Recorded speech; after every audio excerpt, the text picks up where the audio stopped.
خسته نباشین. امروز می‌خوایم راجع به توتی گرینچک صحبت کنیم. توتی گرینچک یه توتی از خانواده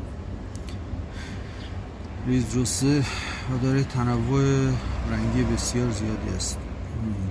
به شدت به خانواده وابسته میشه، به شدت باهوش، خیلی حیوان احساساتی هستش و خیلی با صاحبش دوست میشه.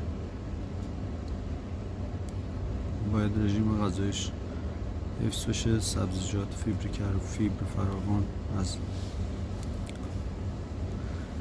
مکمل‌های که برای هضم غذا استفاده کنیم، اینها باید تمام تو رژیم غذایش استفاده شد. برای خوراکش هم معمولا 3 تا ارزن، 1 دونه کتان میذاریم و هفته هم 1 بار از